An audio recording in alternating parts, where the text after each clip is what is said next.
Go ahead, Caleb. Welcome back to class. I am so excited. Today we're going to talk about veterans, and you have the absolute honor of hearing from not one but two chaplains who work with the veterans at our local VA hospital. Caleb, do you want to start? Introduce yourself. Sure. I'm Caleb Vincross. I'm a board certified chaplain working here at the VA. I've been here about 3 years. Came into the VA work from hospice. So I was working home health hospice before that, a cancer treatment center before that, and a teaching hospital out in Philadelphia before that. So I'm here in California at the VA, and I work with outpatient mental health. And I do some inpatient intensive mental health work on the locked unit here as well. I've been doing grief and loss groups with veterans now for a little over a year. So this is a new work to me, working with the veteran population. So I'm by no means an expert in either grief work or in veteran work, but I'm happy to share any insights that I've learned along the way. I'm looking forward to the insights about what it's like to have to come into that and learn how to do it, because that's something everyone in this class is going to have to learn how to do. Thank you for being here. Kraig, can you introduce yourself? Yeah, thank you, Joe. I'm Kraig Beardemphl. I'm also a board certified chaplain, and I'm a certified educator with the Association for Clinical Pastoral Education. So I am one of our educators at the VA in Loma Linda. Work with our residency program. And so some of you might be familiar with what that is. We have our chaplain residents who come in for a year and do training. So I hear a lot of my stories about the veterans' grief through the residents and their clinical experience. And many of our residents, have also been veterans. And so I hear about their grief as they go through the process of training to become chaplains. So I've been at the VA for a little bit over a year now. Prior to that, I was at a nonprofit health system in LA County for about 7 years. And then prior to that, I was at a Catholic health system in Orange County for about 10 years. So I've been working in the field of chaplaincy and CPE for a little over 20 years. And yeah, just very happy to be here with you today to share what I can about my experience.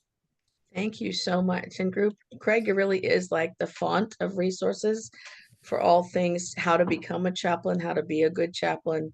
I've referred people to him who are thinking about being chaplains. That is someone to reach out to at Loma Linda VA if that is something you're interested in. And I know we have chaplains in the course right now. So can you guys talk a little bit what it's like walking into a VA system and trying to address grief with a group of people who are in all of their training in the military, taught not to get into touch with feelings quite so much. We don't have feelings posters on the wall on any military base. How I'm feeling today is not a huge priority. Mm-hmm. That narrative of training and what one is used to comes up a lot in group, because the groups, our intention that we set again and again is to express and honor the thoughts and feelings that we're having, and that expressing those is not a form of weakness, and kind of undoing that training, which we acknowledge and they acknowledge has been a survival skill. To be able to suppress the emotion, to do what needs to be done, is something that many of them have had to do. And so they tend to readily express, hey, this is not what I'm used to doing, Yet I am again and again impressed by their willingness to open up and to cry and to share together. And I think that, the togetherness of the military culture, that sort of we're in this together. And when it plays a big role in the quickness that I find the veterans bond with each other and are ready to open up with each other, because there is a culture of sort of people out there. Everybody out there they don't get it, but when I They come to don't the get VA, us. they don't get Yeah. us. That's right. But when I come to the VA, I know that we understand each other. And I'm a civilian, so I'm sitting here with open eyes and open ears, and they know that. And so, I bear witness to that closeness that readily comes in group. I've not found it to be difficult to facilitate an atmosphere of sharing and openness in the grief groups that I run. It tends to come quickly. So we have this idea that it's like it's all bottled up and they're not gonna, but in a setting where they're sitting in a room with other veterans, those walls come down. I don't have a lot of frame of references for how other groups work that are in a mixed setting. So I don't have a good, like, is this faster than like other groups? I don't know, but I am impressed with how that sense of bonding that sort of transcends and sort of readily, hey, I'm with comrades here. I'm with others. Literal comrades in arms. Yeah. And the shared background of struggle with and the feelings of how do I fit? I don't fit in. And the real injuries that have happened in trying to return to civilian life, and the various ways in which that has happened over the years has changed. But there's also a shared sort of, we've been through this, that when doing grief work, if you can have a group of people that get each other, it's profound. It does facilitate the bonding too. Yeah. Kraig, how hard is it to get people to say they want to go to a grief group when they are a veteran? It can be challenging for sure. Yeah. I mean, there's it varies from person to person, of course, but stories that I've heard and conversations that I've had myself,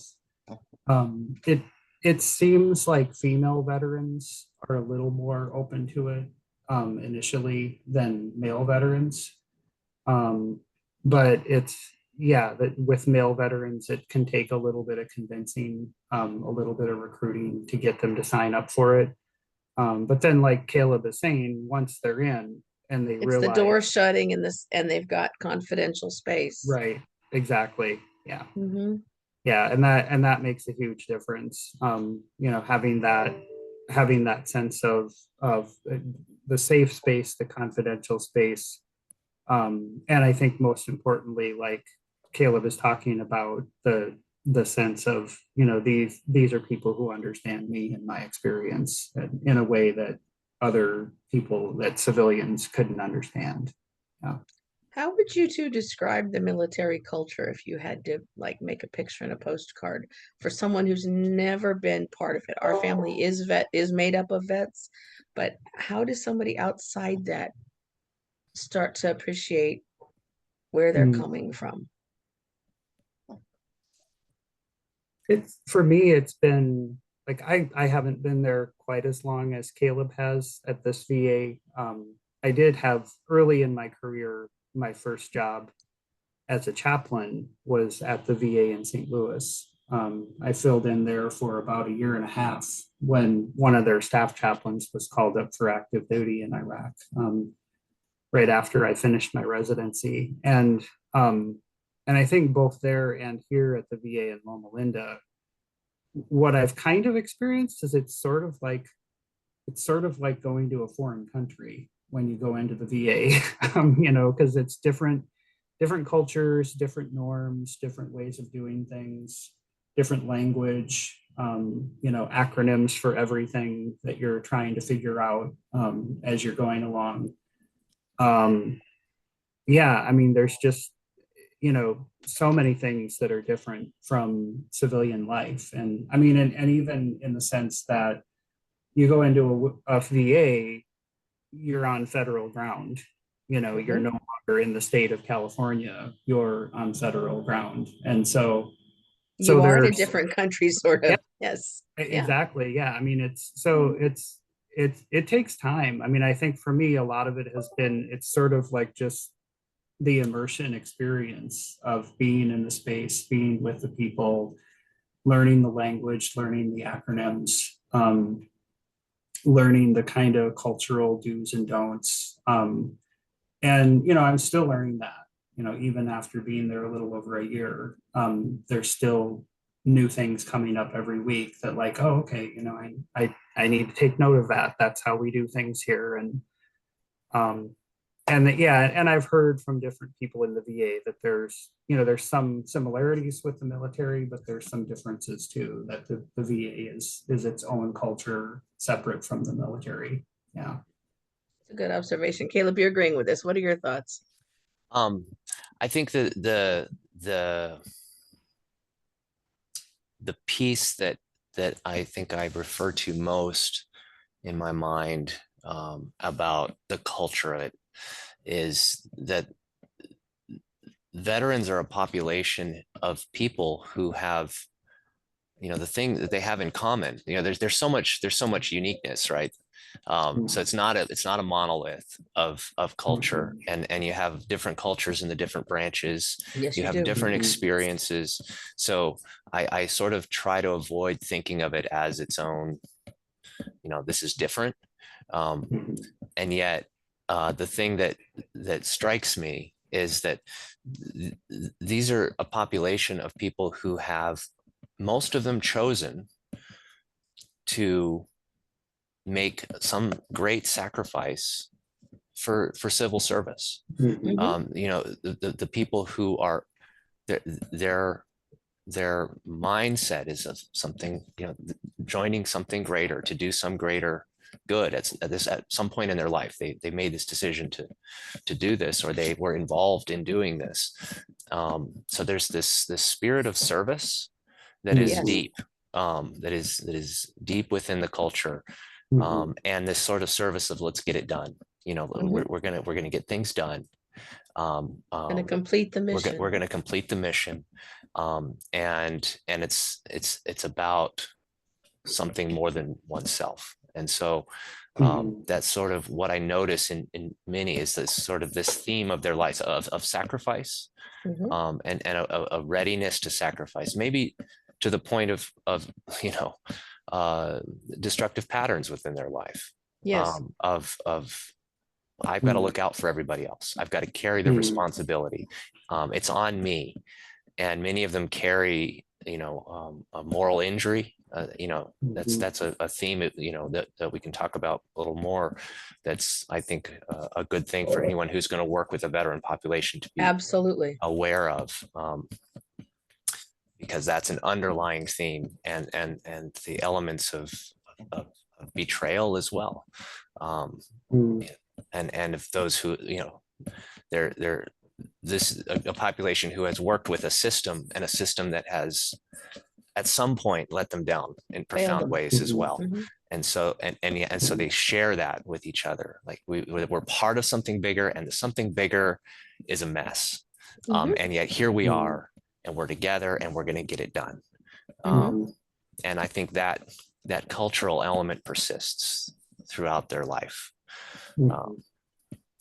I totally agree. I did a training for the Navy during COVID, and it was working with their substance abuse treatment team worldwide. So we had people on aircraft carriers and people in Italy and people in Alaska all at the same time. And they set the agenda for me. And they took a poll of all the people they were working with. And they came up with so many kinds of losses that were really, truly moral injuries. They were stuck at military bases where they were supposed to not be anymore. They were away from their families longer because there were red zones of COVID, and so they couldn't go home. Yeah. There were political ramifications for people not getting promotions, and so they were stuck because of, some of them are like, one senator is keeping me from going home, which was huge. Like I'm the one serving. He played football, right? There was a lot of anger there.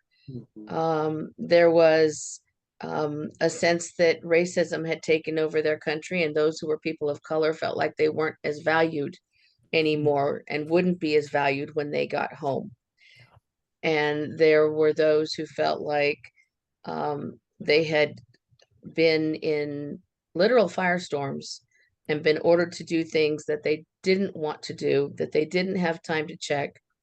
And they knew that they had caused deaths that shouldn't have occurred, but for the fact that they were ordered to do it, and had they not done it, somebody else would have had to. So they took it for the team, even though they knew it wasn't right. There were so many moral injuries. Yeah. And they didn't get, and they were all in substance abuse treatment now because while on active duty because of these things. The grief had gone that direction. Can you two talk about the moral injuries that you hear about and see? Yeah, I mean, uh, there's so many and of different kinds and natures. The sort of I came for this purpose. I came to do this, and instead, I did the opposite. I came to help, and I ended up hurting. We ended up hurting, and that sort of being caught. It made complicit in something that is, goes against their deepest convictions, and that the injuries of when the enemy, suddenly you recognize that they're not the enemy, they're another human being with a family, or with and then there's the injuries of I almost killed a child, Right.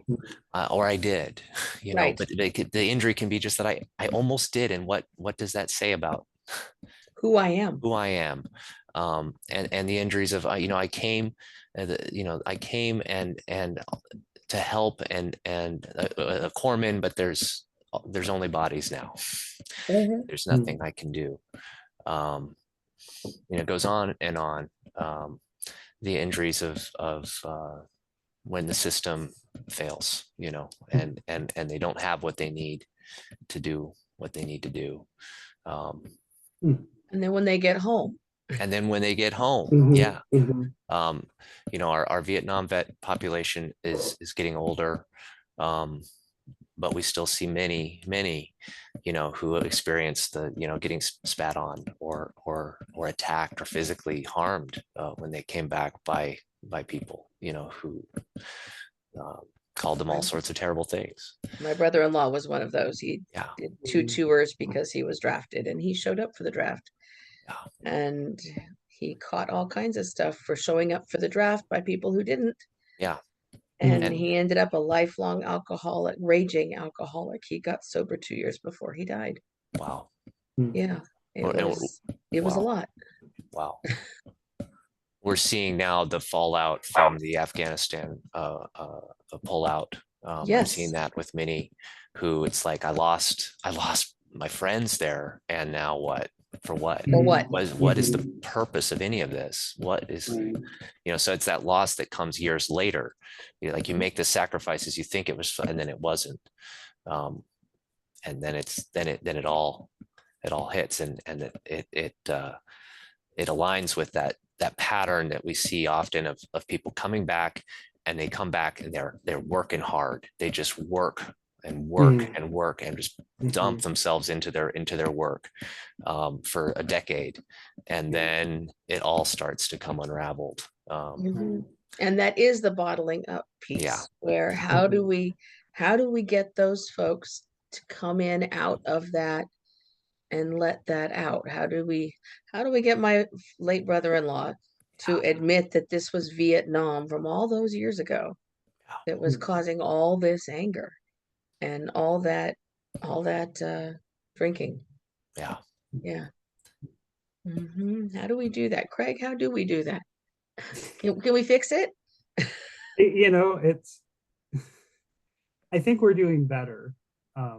Yeah, I mean, it's hard. It's a challenge. It's getting them to a place where it's normalized that it's okay to get care, that it's okay to address your grief and to, to reach out and to connect with other vets and, to get services through the VA. And, for so long, there's been so much stigma around anything that's even has a whiff of mental health. Because like, Caleb was talking about earlier, they're conditioned not to feel, it's survival skills. And so I think the VA is doing a little better job in making the treatment more accessible. And I think also making it more effective. I mean, I think we know a lot more now about PTSD and moral injury than we did, 10, 20, 30 years ago. And so I think the kinds of treatments that are available are improving. I'm reminded of a story of one vet, and I think that part of the reason it's hard is because there's, it's not just one loss; it's layer upon layer upon layer of loss over the course of their lifetimes. Um, and this one guy, one of my residents was telling me about him, and she had been providing ongoing long-term care with him in the outpatient dialysis unit. Um, he was he's still alive. He's a Black man, served in Vietnam, was drafted.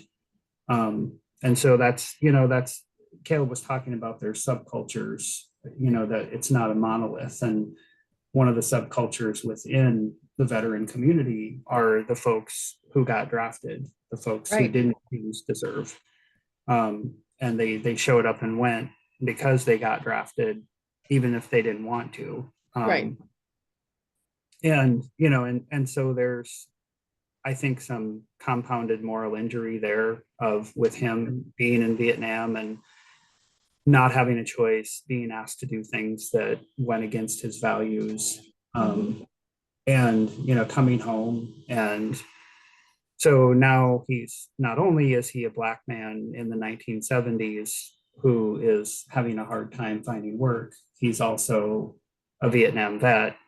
So there's that element of a different kind of intersectionality of he's a Vietnam vet, he's a Black man, he's seen as, all the things that they were called, spit on coming home, and having to deal with all of this trauma, so he's got the moral injury, he's got the post-traumatic stress disorder. And I think part of, and understandably so, part of what makes it so difficult for for veterans to engage in care, especially people like this gentleman, is that there's a huge breach of trust of, Huge. why did we do this? Why were we sent there? What was the point? Why did you ask us to do these things? And then coming home, and why is everyone treating us this way? We just did what the government told us we had to do, either do this or you're going to jail. And so there's that question of who do we trust, and the vigilance of Who do we protecting. turn to for support? Yeah, who do we turn to for support, and how do I protect myself? And And so I've seen that, as a chaplain and with the residents, is that's one of the big challenges is gaining veterans' trust for them to open up to me. And I know that's one difference that I do see with, among some of the chaplain residents anyway, is it makes a big difference if you're a veteran. That can be a big advantage in some ways to having an inroad with people. But I think that's, where a lot of the focus needs to be is, how do we regain the trust of people who have had their trust So damaged. so damaged. Yeah. So And damaged. what's interesting with the Vietnam vets is, and referencing back to my late brother-in-law, my wife, who also served during that era, Mhm. their dad was a World War II vet. And Mhm. so when his son was called, he took him himself, and his son didn't Mhm. really want to go. Mhm. And then when he got home on leave, he tried to go AWOL, and dad put him in the car and drove him back and said, Mhm. no, when your country calls, you go. So there Mhm. was that greatest generation we Yeah. served, but they came home to parades. Mhm. Right. And then he could not, for the life of him, understand why his son could not find a job or function Mhm. after being in a completely different war zone, Yeah. which is another piece, I think, of that trust and that not understanding piece. Right. And I think a key difference I've noticed there too, and hearing from a lot of different veterans about their experience in the military and their experience of all the different things they lost as a result of, especially like Vietnam vets and Afghanistan and Iraq vets, Mhm. is what was, and Caleb referenced this earlier, was what was it all for? Mhm. And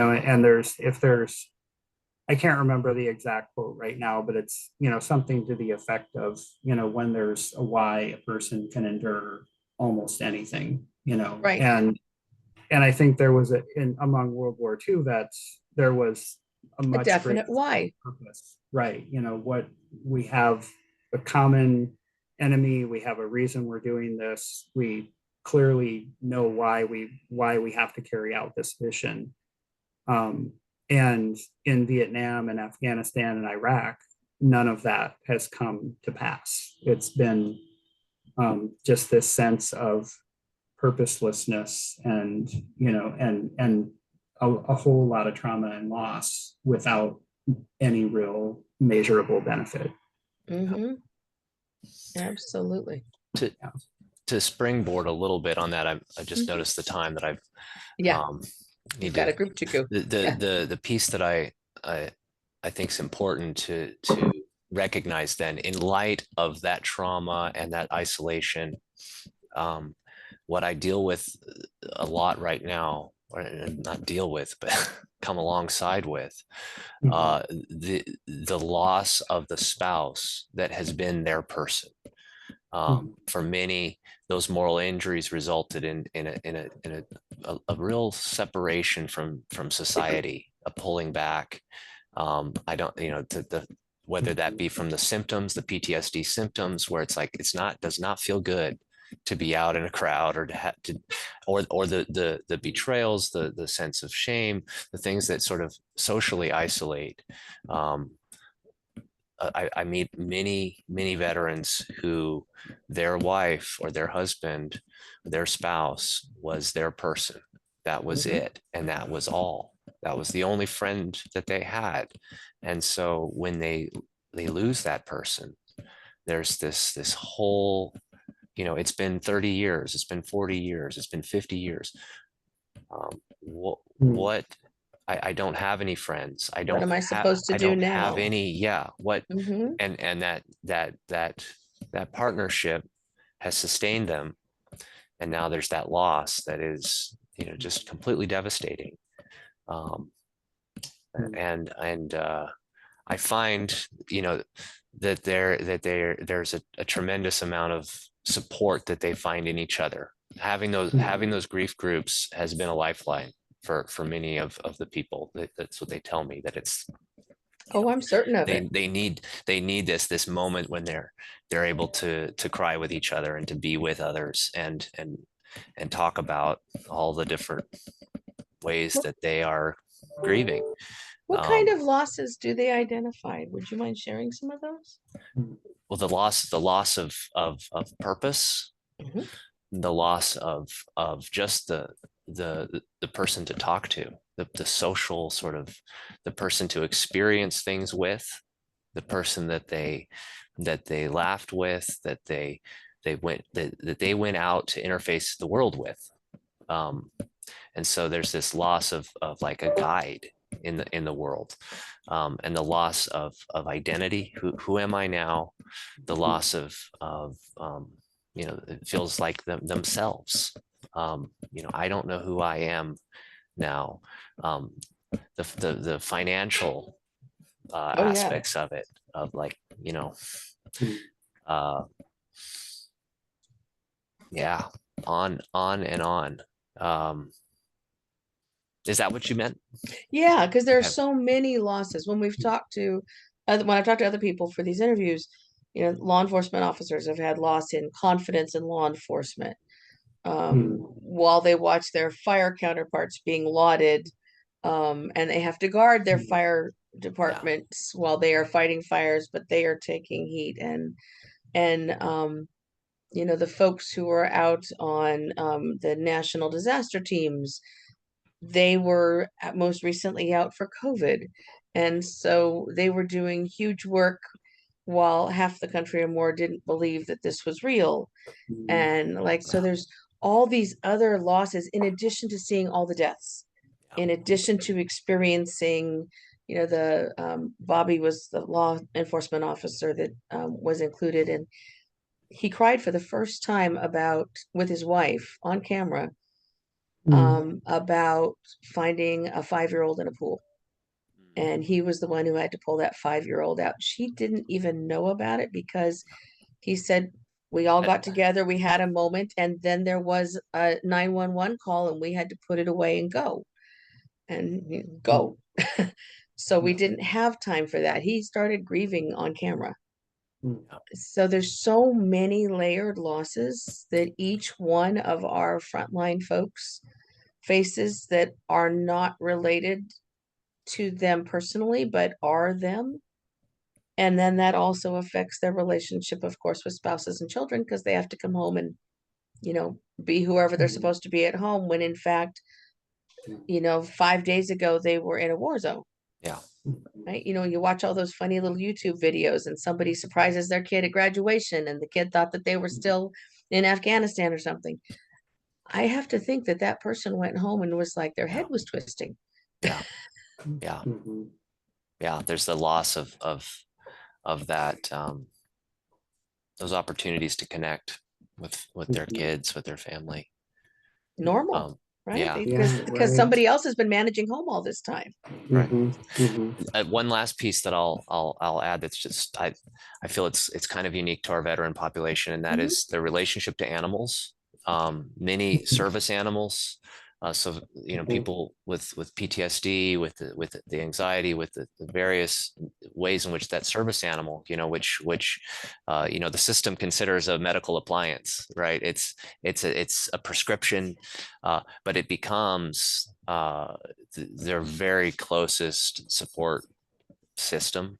Yes. And animals have short lives relatively, and And so then you have that another loss. you have those layers. Like I was able to make it. I made it because of my animal, and so that's I'm a watching all these dynamic. animals being brought home from the zones where our veterans are, by charities, so that Yeah. the dog that someone rescued on a fire zone gets to come home and live in Iowa.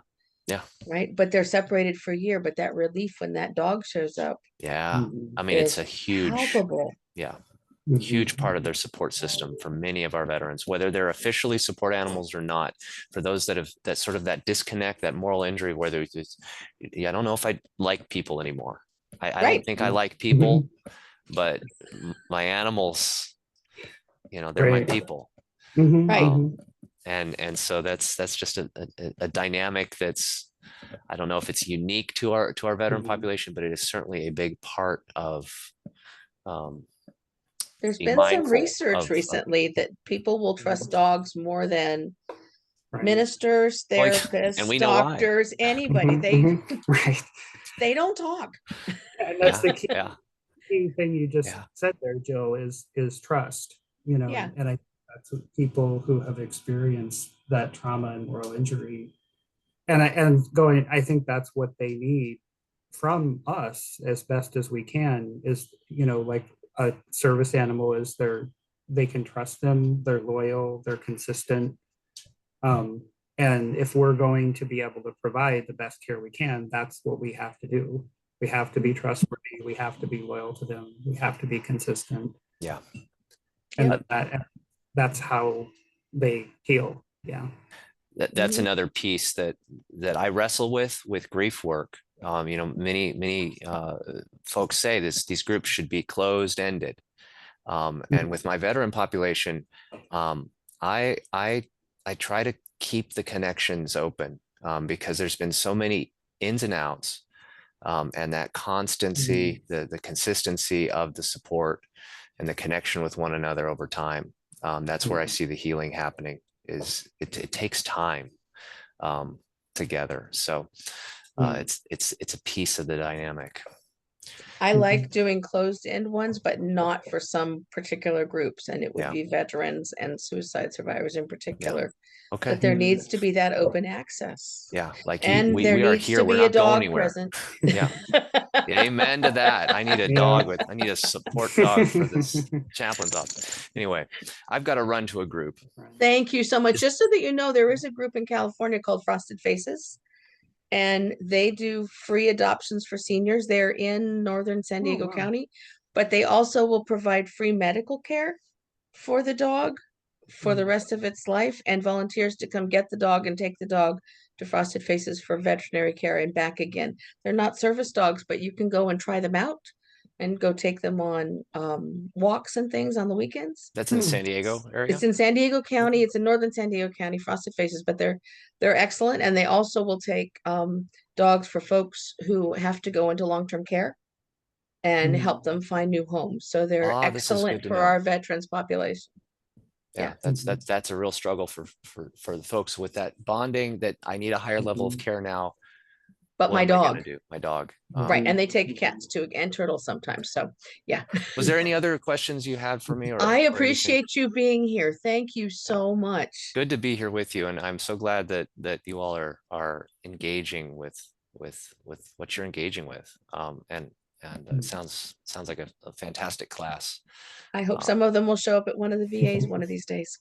For you said resources, the Jonathan Shea's books on moral injury.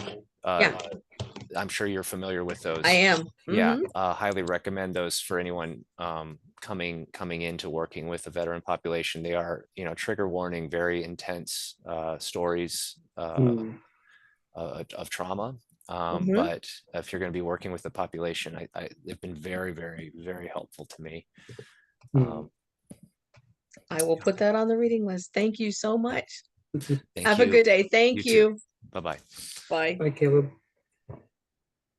Yeah, and I'll just add one last thing too. Speaking in terms of grief groups, we have in the works right now, we're developing plans for a grief group for service animals. Oh my gosh. So when a vet loses a service animal, we're going to have a grief group for them. Yeah. That's awesome. There is a veteran, an animal grief provider group in Florida, and they have a ton of material.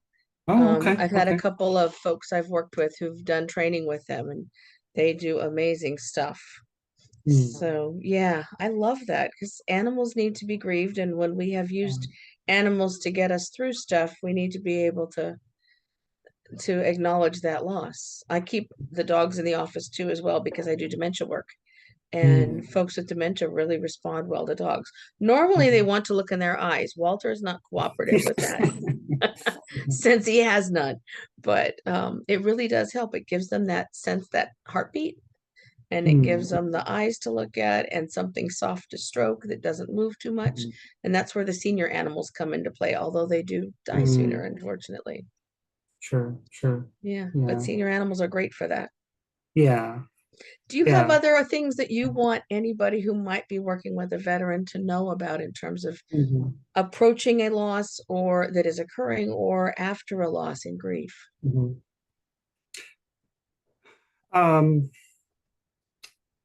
Approaching a loss or after a loss. I think, I guess I would just go back to kind of what I was saying before of, to loyalty, consistency, and building trust and rapport with them. I mean, those, in my experience, those are all values that are really important to most veterans.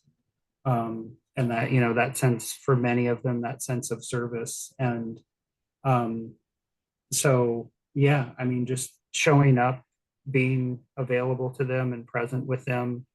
And once you've built that trust to a place where they feel like they can open up, generally speaking, the dam will break and open, and just be ready to hear a lot of stories. And I think a lot of stories, and they can be heartbreaking. Yeah, exactly. And many of them, kind of like you were sharing a little earlier, from your other interview, many of them will be stories that they've never told anyone before. And so, yeah, that's, I think, just a lot of patience and attentive listening is really the critical thing, because so much of it is that they want and they need to be seen and heard and understood, and know that their story matters to somebody, and trying to make meaning out of the experience of these awful, horrible things that they've experienced, that they've never been able to make any sense out of, and never found some reason for why did this happen, and why did I go through this. And oftentimes, I think another element that's important too, I think Caleb might have mentioned this, is there's a huge amount of guilt and shame, because so often there is intergenerational trauma, because they come home, they're suffering from all of this trauma, all of this grief and loss, and they haven't had a place to process it, to deal with it, to heal from it, and it's passed on to the next generation and their family. And they get to a point in their life where they're doing some of that healing and reflection, and they're realizing, oh my God, what did I do to my family? And then that's a whole nother wave of grief and loss. And yeah, excuse me 1 second, I need to let my dog out. I'm glad I'm not the only one. There you go. So that's, I think it's just that, that the intergenerational piece is important as well, because there's multiple layers of grief and loss, and many of them feel like they've created more victims in their lives. And so now, how do I heal? How do I grieve from these take responsibility for it? Yeah, it's all of that. I remember sitting in church on Veterans Day and years ago, and that was when we still had a lot of World War II vets with us. And they, at one point, one of the ministers had them all stand and say what they'd served, what war had you served in. And there was one in particular. He was a distinguished member of the congregation, a longtime architect. You know him. And he couldn't talk. All he did was cry. And every Veterans Day after that, thank you, Railroad, all he did was cry. And he sought me out afterward, and he said, they call us the greatest generation. We just did what we were told to do. But those battlefields, I saw so many friends Mm, I saw so much, and it was 19-year-olds killing 19-year-olds. right. And I've never, we won, but I can't make sense of how many of us it took to win. Mm, And he was a hero. He'd been awarded Bronze Stars mhm, and variety of other things. yeah. And his wife said he would not talk about it. They were Mm, married 60 some years. He never talked to Peg about it. yeah. So I think we've got so many layers, and then those families who are military tend to become families who have military in the next Mhm, generation. right. So we're coming in from World War II to Vietnam, World War I to Korea, right? We're having all those generations, and it just compounds. Mhm, mhm. Yeah, and my family is a good example of that. I, I have family going back to the Civil War that Right. served in the military, and I would have joined too, were it not for that I had had asthma Yeah. as a child, and so I was just automatically disqualified. But my dad, my grandfather, my great grandfather, and back and back and back, and it's and one of the things that you mentioned, a family member who was an alcoholic, and same in my family, had many alcoholic family members. And so much of it has been that repression of all of those experiences, and not having a safe place to go with it, where it was acceptable culturally and normalized that it's okay to talk about these things, and it's helpful to talk about these things, and Yeah, because in those days, the having. place you talked about it was at the NCO club or the enlisted Mhm, club, and that right, always involved right, alcohol. exactly, yep, yep, yep. In fact, when we went to his funeral, that he had cleaned up for a few years, but Mhm, as we listened to the minister who'd only met him after that talk mhm, about what mhm, a fine, upstanding, mhm, yada da da da, right. and we were all looking at each other in the pew. I- And I Are we got at the out of right there, funeral? Yeah. and his wife looked at me and she said, "I don't know whose funeral I was just at, because that wasn't wrong." Right? Yeah. Because we'd had all those years of the drama and the trauma that Mhm, directly related back to his time in Vietnam. yeah, yeah, Yeah. And yeah. then my late father-in-law was Korea, and Mm, he was a MASH unit member, which was kind of fun because we could watch MASH every mhm, night, and I could ask him if all of it was real, and he mhm, mm, verified they had really good technical support because everything was real, which I mm, appreciated. But mhm, he developed anxiety beyond the pale mm, after 28 years. But mm, he didn't get care for it until the last 10 years of his life. And the VA is the one that came through mm, and said, "We mm, really got to do something about this." But he was 80, mhm, right? He mhm. suffered with that for a long Yeah, time because you didn't, yeah. you had to deal with it by bucking up. So I Mhm, I appreciate the help for these people in this class to understand how it is you get people to come in, and you make it safe, you join with them, mhm, you give mhm, them confidentiality, you give them a place where they can build trust with you over time, not expect it immediately, even though you're wearing the chaplain hat any more than Jill wearing the social work hat, right? mhm, mhm. The only one they're Yeah, really going to trust at first is Walter. right. And I don't mean to play that up, but that it really is that they Yeah, need some place to start. yeah, yeah. Yeah, I mean, I think there's a lot to it for sure, because it can be a gateway. And I mean, we have chaplains within our department who are veterans, and one of them in particular, that his service dog comes to work with him every day. So yeah, Nice. yeah, yeah, I really like that. Thank you for your time. I yeah, appreciate it very much. May I share your email with the class in the yeah. notes? Thank Sure, you. I sure. will Yeah. do that. Happy to talk if anybody wants to contact me. And one book that comes to mind off the Mhm. top of my head, and this is, it's a pretty obvious one. It's one that I'm sure everybody's heard of. It's a classic, but it's really been helpful for me because the author puts a lot of emphasis on his work with Vietnam vets. Is The Body Keeps the Score. Absolutely. And yeah, Vanderkolk is just a great resource. And, of course, there's been a lot more work done since, his pioneering work in the field. But one of the things I like about that book is that there's so many references to other materials as well. That is also really helpful. So Just leads you yeah. into further, which is Right. really great. Yeah. Yeah. Yeah, but I have that one on tape and I listen to it. There I go, dating myself. It's not on tape, I know that, but it's on tape. That's how I listen Yeah. to it. Thank you, Yeah. Kraig. I appreciate it, and Yeah. I know they will as well. And I will put your information in so that they can find you later. Yeah. Let me Yeah. stop You're welcome. recording. Good talking with you.